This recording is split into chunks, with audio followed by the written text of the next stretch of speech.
नमस्कार, मैं हूं कौशलेंद्र झा और आप देख रहे हैं केकेएन लाइव। खबरों की खबर और लीक से हटकर खबर के इस सेगमेंट में आपका स्वागत है। आज हम मौर्य वंश का दूसरा एपिसोड लेकर आए हैं।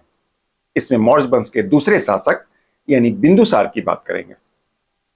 पहले एपिसोड में चंद्रगुप्त मौर्य की बात हो चुकी है। यदि आपने वीडियो नहीं देखा है तो नीचे डिस्क्रिप्शन में लिंक मौजूद है। चंद्रगुप्त मौर्य के बाद मगध की सत्ता पर चंद्रगुप्त मौर्य के पुत्र बिंदुसार आसीन हो गए। बिंदुसार मात्र 29 वर्षों तक मगध पर शासन कर सके। इनका कार्यकाल 298 ईसा पूर्व से आरंभ होकर 269 ईसा पूर्व तक का माना जाता है। अपने छोटे शासनकाल के दौरान अपने पिता चंद्रगुप्त मौर्य की तरह बिंदुसार ने मगध का विस्तार जारी रखा।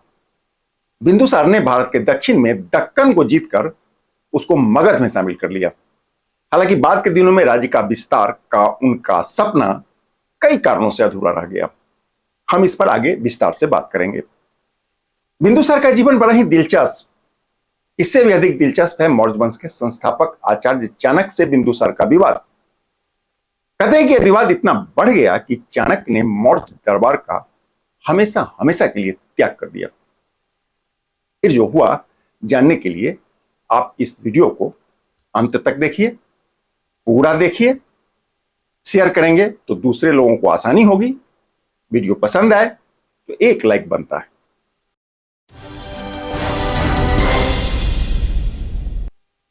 भारतीय इतिहास में मौर्य वंश का स्वर्णिम कालखंड माना जाता है। दुनिया ने मौर्य साम्राज्य की प्रसिद्धि और उनकी कुशलता को स्वीकार किया है। चंद्रगुप्त मौर्य के बाद इस वंश के दूसरे शासक के रूप में बिंदुसार का वर्णन मिलता है। बिंदुसार चंद्रगुप्त मौर्य के इकलौते पुत्र थे। हालांकि इतिहास के पन्नों में बिंदुसार का विस्तार से वर्णन नहीं है। पुरातन अवशेष और उससे प्राप्त जानकारी को जोड़कर इतिहास में कुछ बातें लिखी गई है। मैंने भी वहीं से प्राप्त जानकारी को आधार बनाकर इस एपिसोड को तैयार किया है। जानकारी के मुताबिक बिंदुसार का जन्म लगभग 320 ईसा पूर्व मगध की राजधानी पाटलिपुत्र में हुआ था। आपको बता दें कि वर्तमान बिहार की राजधानी पटना को उन दिनों पाटलिपुत्र के नाम से जाना जाता था। वह अपने पिता चंद्रगुप्त मौर्य और माता दुर्धरा के इकलौते जीवित संतान थे। इससे पहले उनके बड़े भाई, जिनका नाम केशनाग था, जन्म लेते ही उनकी मृत्यु हो चुकी थी। बिंदुसार के जन्म की कहानी भी बड़ा दिलचस्प है। कहते हैं कि बिंदुसार अपनी माता की कोख में थे, अभी जन्म होना बाकी था, तभी उनकी माता का निधन हो गया।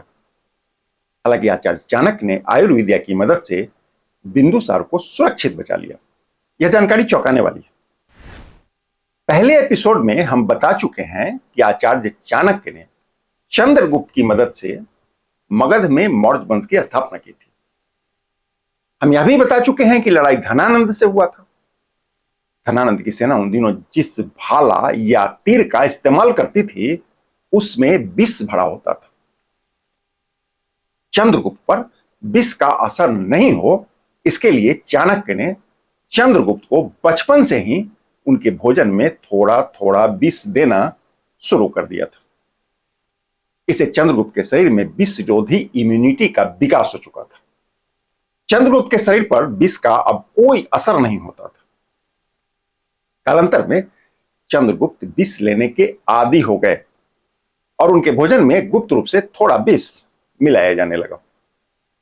इस बात से चंद्रगुप्त की पत्नी दुर्धरा अनजान थी।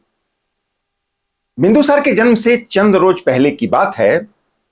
चंद्रगुप्त के लिए परोसा गया भोजन अनजाने में दुर्धरा ने ग्रहण कर लिया। नतीजा तत्काल ही उसकी मौत हो गई।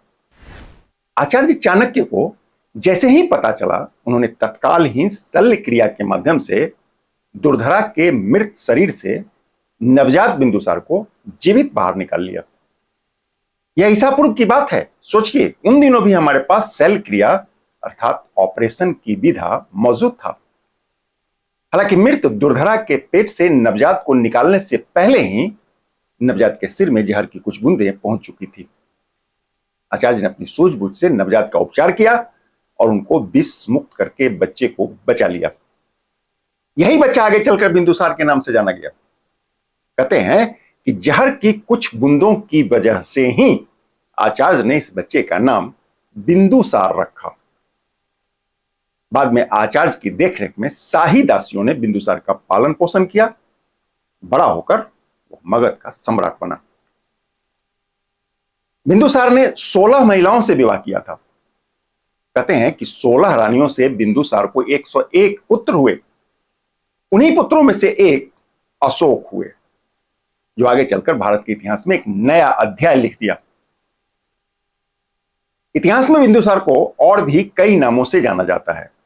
इसमें अमित्रघात, अमित्रोचेटस, बड़ीसार, भद्रसार, नंदसार और देवानम प्रिय यह कुछ प्रचलित नाम हैं। अपने पिता चंद्रगुप्त मौर्य की मृत्यु के बाद मौर्य साम्राज्य की राजगद्दी बिंदुसार को मिल गया। बिंदुसार का कार्यकाल 298 ईसा पूर्व से आरंभ होकर 269 ईसा पूर्व तक का माना जाता है। हालांकि इसको लेकर इतिहासकारों में मतैक्य का अभाव है। कई जगह बिंदुसार का कार्यकाल 297 ईसा पूर्व से 272 ईसा पूर्व तक का बताया गया है। बिंदुसार का शासनकाल मौर्य साम्राज्य के आर्थिक और सांस्कृतिक समृद्धि का काल माना जाता है। बिंदुसार की मृत्यु के बाद सम्राट अशोक का कार्यकाल आरंभ होता है। भारतीय इतिहास में सम्राट अशोक को महान शासकों में से एक माना गया है। इस कहानी में एक यू टर्न भी है। यू टर्न आचार्य चाणक्य और बिंदुसार के रिश्ते को लेकर है। दरअसल सम्राट चंद्रगुप्त मौर्य की मृत्यु के बाद जब बिंदुसार मगध सम्राट बने, इसके बाद भी आचार्य चाणक्य मगध की राजनीति से पहले की तरह जुड़े रहे। चाणक्य ने चंद्रगुप्त मौर्य की तरह बिंदुसार को राजनीति का पाठ पढ़ाया और राजनीतिक सलाहकार बने रहे। सम्राट बिंदुसार भी अपने पिता की तरह राज्य के संचालन में आचार्य चाणक्य से सलाह मशविरा करने लगे थे। पहले की तरह उनका सम्मान जारी रखा गया। यह बात बिंदुसार के प्रधानमंत्री सुबंधु को नागवार लगने लगा। सुबंधु ने चाणक्य को बिंदुसार से अलग करने की योजना बनाई। प्रधानमंत्री सुबंधु ने कई प्रयास किया। सम्राट बिंदुसार के मन में चाणक्य के लिए जहर घोलने में वह अक्सर सफल नहीं हो पा रहा था। आखिर में एक दिन सुबंधु अपने प्रयास में सफल हो गया। हुआ यह कि सुबंधु ने बिंदुसार को बता दिया कि आपकी मां यानी दुर्धरा की मौत नहीं हुई, बल्कि आचार्य चाणक्य ने जहर देकर उनकी हत्या कर दी। सम्राट बिंदुसार ने जब अपनी मां दुर्धरा के मौत की छानबीन शुरू किया तो जहर से मौत होने की पुष्टि हो गई। इसके बाद सम्राट बिंदुसार के मन में आचार्य चाणक्य के प्रति घृणा उत्पन्न होने लगा। सम्राट बिंदुसार ने धीरे धीरे चाणक्य के साथ अपने सभी संबंध खत्म कर लिए। चाणक्य ने सम्राट को समझाने की कई कोशिश की, पर वो सफल नहीं हो सके। सम्राट के मन में चाणक्य के प्रति घृणा अब प्रबल होने लगा था। इस घटना से आहत होकर आचार्य चाणक्य टूट गए और एक रोज चाणक्य ने मगध साम्राज्य का त्याग कर दिया। चाणक्य महल छोड़ने की बात महल में फैल चुकी थी। बात उस महिला तक पहुंच गई जिसने बिंदुसार की मां यानी दुर्धरा के अंतिम समय में उसके साथ रही थी और बिंदुसार के जन्म हेतु की गई शल्य क्रिया के दौरान दाई का काम किया था। वो महिला सम्राट बिंदुसार को पूरी घटनाक्रम की सच्चाई बता देती है। दुर्धरा के मौत की पूरी कहानी हम आपको पहले ही बता चुके हैं। दाई से सच का पता चलने के बाद सम्राट बिंदुसार संकोच में पड़ गए। कहते हैं कि अपने कुछ दरबारियों को साथ लेकर सम्राट आचार्य की कुटिया पर गए, अपनी गलती स्वीकार की और आचार्य से वापस लौटने की गुहार लगाई। अपने ऊपर लगे आरोप से चाणक्य पूरी तरह टूट चुके थे। उन्होंने लौटने से इनकार कर दिया और प्राण त्यागने तक उपवास करने का संकल्प लेकर उसी कुटिया में बैठ गए।